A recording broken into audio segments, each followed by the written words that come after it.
Senado recebe da Câmara pacote anticorrupção.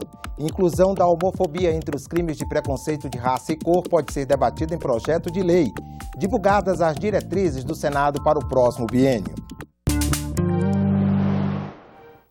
Bom dia. O Senado recebeu da Câmara dos Deputados o projeto com medidas anticorrupção que ingressou como proposta de iniciativa popular com 1.700.000 assinaturas. O projeto foi enviado para o Senado em 30 de novembro do ano passado, mas o ministro Luiz Fux, do Supremo Tribunal Federal, determinou o retorno da proposta à Câmara dos Deputados. Um acordo entre os parlamentares permitiu que a matéria fosse encaminhada novamente para o Senado após a validação das assinaturas pela Comissão de Constituição e Justiça da Câmara. O presidente do Senado, Eunício Oliveira, comentou o projeto. A sociedade civil pode, inclusive, encaminhar matérias, pode fazer proposituras ao Congresso Nacional, desde que tenha as assinaturas suficientes, mas cabe ao Congresso debater, definir, aprovar ou rejeitar. Mas o senhor acha que ele foi desfigurado na Câmara, projeto encaminhado de iniciativa popular? O senhor acha que ele foi desfigurado? Eu acho que ele foi modificado como todos os projetos que aqui chegam, né? Seja do Executivo, seja do Legislativo, ou seja até de iniciativa popular. Os projetos que entram aqui nunca saem como entraram aqui nessa casa. Veja como ficou o texto após a aprovação na Câmara. O texto prevê pena de 1 a 4 anos de prisão e multa para o eleitor que negociar seu voto em troca de dinheiro ou qualquer outra vantagem. Crimes de corrupção serão enquadrados como hediondos se a vantagem do criminoso ou prejuízo para a administração pública for igual ou superior a 10.000 salários mínimos vigentes à época do fato. Se já estivesse em vigor, esse valor seria igual a R$ 9.370.000. Uma das mudanças da Câmara no texto original prevê casos de responsabilização de juízes e membros do Ministério Público por crimes de abuso de autoridade. Magistrados e promotores também cometem crimes de responsabilidade quando, por meio de comunicação, expressam opinião sobre processo em julgamento. A pena será de reclusão de 6 meses a 2 anos e multa.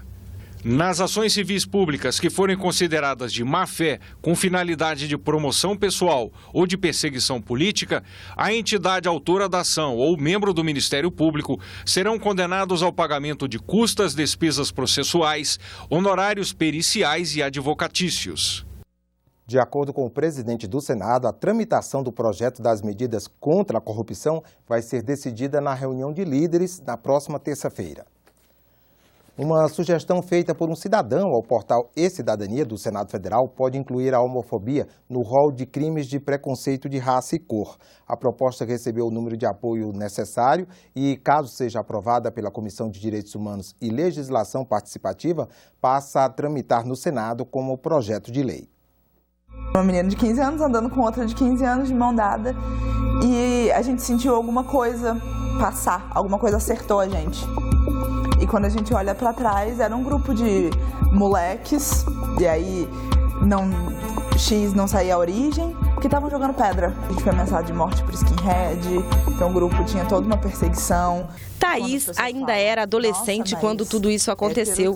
Hoje, aos 29 anos, ela coleciona boletins de ocorrência sobre as ameaças e agressões que sofreu. A gente sabe que a gente está vivendo num país violento. E que agressões, mortes estão acontecendo. Mas quando você tem um filho ou uma filha LGBT, esse quadro se agrava. E aí a gente entra no crime de ódio. A divulgação das imagens da transexual Dandara Catarine sendo brutalmente agredida comprova o que Ângela está dizendo. O crime aconteceu no Ceará. Vários homens a espancaram e depois, longe do alcance da câmera, mataram a transexual a tiros. Segundo a Rede Nacional de Pessoas Trans do Brasil, só este ano 25 travestis e transexuais foram assassinados. No Brasil, no ano passado, ele foi classificado como o país que mais mata travestis e transexuais do mundo. Nós não estamos falando de briga por droga, nada disso. Nós estamos falando de mortes por ódio. Foi uma pessoa LGBT morta a cada 25 horas no ano passado. Eu acho realmente que tem muita morte, que tem muito assassinato, mas tem muito assassinato de aposentado, de criança, de mulheres nas ruas, de trabalhadores, de todo tipo de gente. O Brasil tem assassinato todos os dias. E a maioria dos assassinatos que acontecem no meio de homossexuais é crime passional. Quando as pessoas falam, nossa, mas hétero também morre todo dia. Não é porque você estava na rua e você foi assaltado.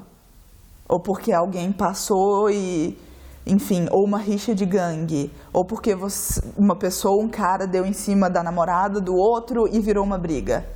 Não, é só por existir. Pela lei, quando um homossexual é assassinado, o crime é classificado como homicídio e não há nenhum agravante para a pena, como há nos casos de racismo. No Congresso, várias propostas tentam criminalizar o preconceito contra os homossexuais. A mais polêmica delas, o PLC 122, tramitou por 9 anos no Congresso, mas foi arquivada.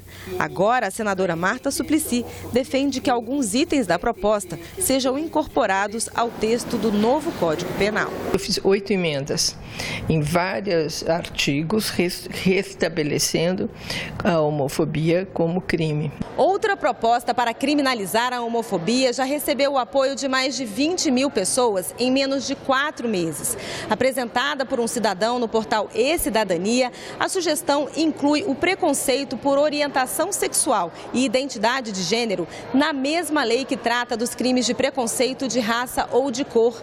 Mas para tramitar como um projeto de lei, essa sugestão precisa primeiro ser aprovada pela Comissão de Direitos Humanos. A punição tem que ser exemplar para todo aquele que agredir alguém devido à sua orientação sexual.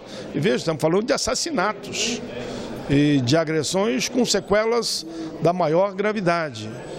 Estou convencido que o projeto será aprovado. O que eles querem é criminalizar as pessoas que não aplaudem. Certamente essa proposta terá em mim um contrário e um que fará enfrentamento para que isso não passe.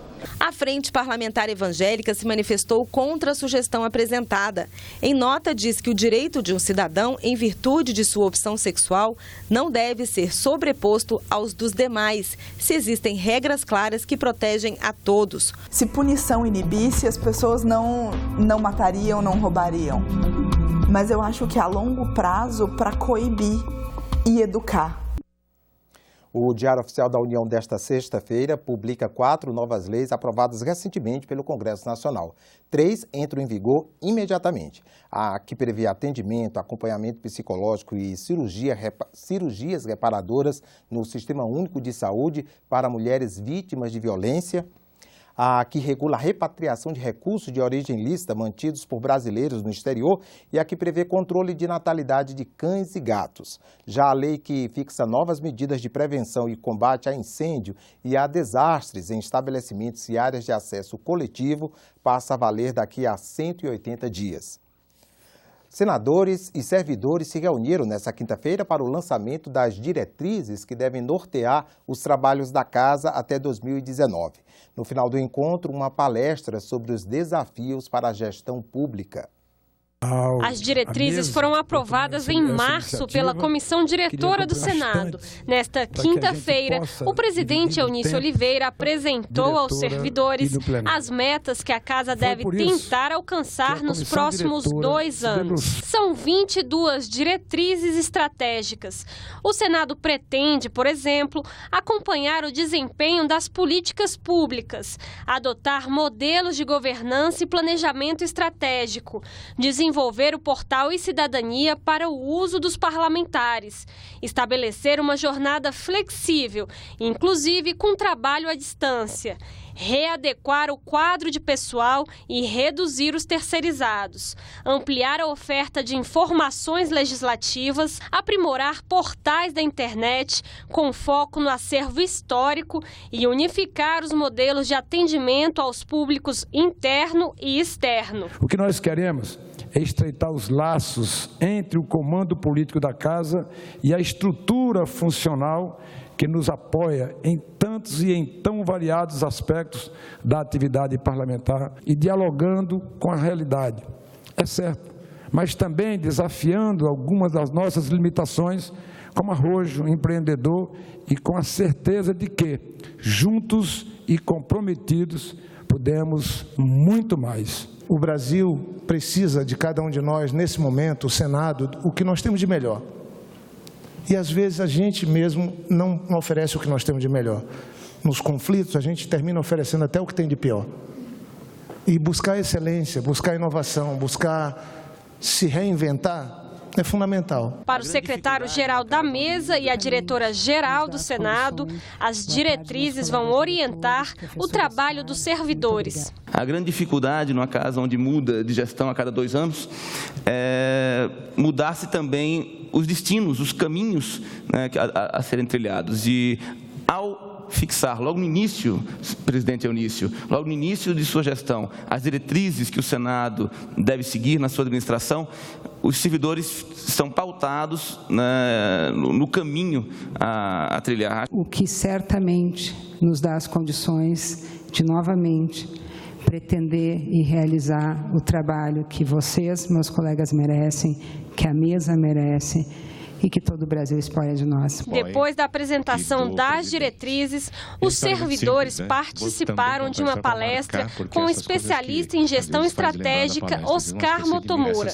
Ele falou sobre como reagir diante dos desafios enfrentados pelo setor público. Se a gente pensa nos desafios que nós temos à nossa frente, investir na nossa criatividade vai ser algo fundamental. E isso significa autodesenvolvimento. E eu costumo dizer que... Ficamos por aqui. No decorrer do dia, você acompanha outras informações nos boletins do Senado agora. Daqui a pouco, às 9 horas, está prevista a sessão não deliberativa do plenário. Nela não há votações, somente pronunciamentos para que os senadores expressem suas opiniões. Continue com a nossa programação e até a próxima.